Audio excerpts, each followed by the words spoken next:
seeing a long-term strategic and stable U.S.-Bangladesh relations for our future generation? And what role do you expect the Bangladesh to play in a region where we have Pakistan, Afghanistan, China, and India not far from us, in fact, and geostrategically and maritime issues? Thank you.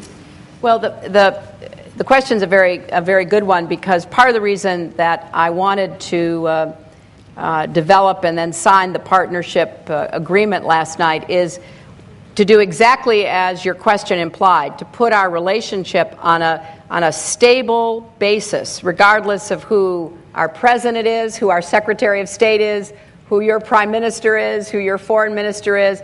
It should not be dependent upon the personal the persons holding the positions. It should be between our two nations, between our governments and our people, year after year after year, so that we develop institutional cooperation between us. And that's the purpose of that partnership agreement, and I'm very pleased about it, because we do a lot of government-to-government talking.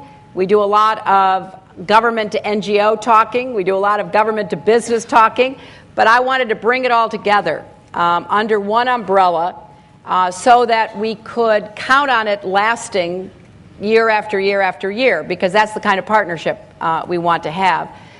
With regard to your second question, I think that Bangladesh has the opportunity to play a constructive role in trying to resolve regional problems. And I would like to see you do that going into the future.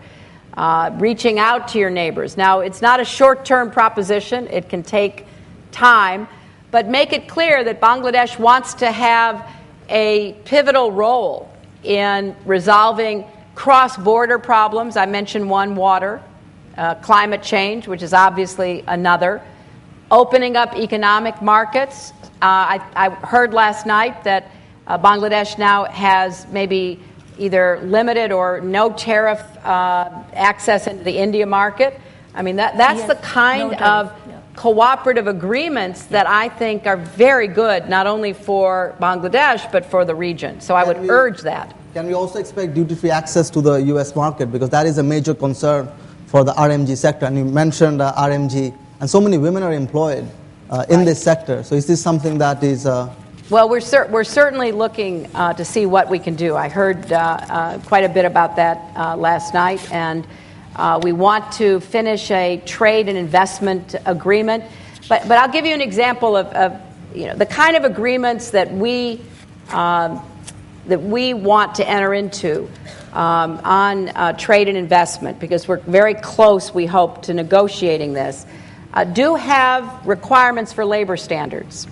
Because we think if you're going to become a middle-income country, you have to have a strong base on which to build that kind of labor force. And so you want to build in labor protections. And that, to us, is a key part. And it's also part of the International Labor Organization Declaration. Because after a certain point of development, and you're seeing it in China, China's having more worker unrest, more labor problems.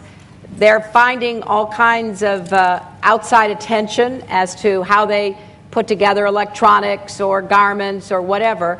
So as you evolve economically, you have to begin to have a legal framework to protect labor rights. So in our agreements, we do have requirements, and sometimes those are difficult, not only for the government, but for the business sector. But we think it's the best way to set out how you're going to have the kind of economic progress that will not just exploit people, but will build a better future. Absolutely. Thank you.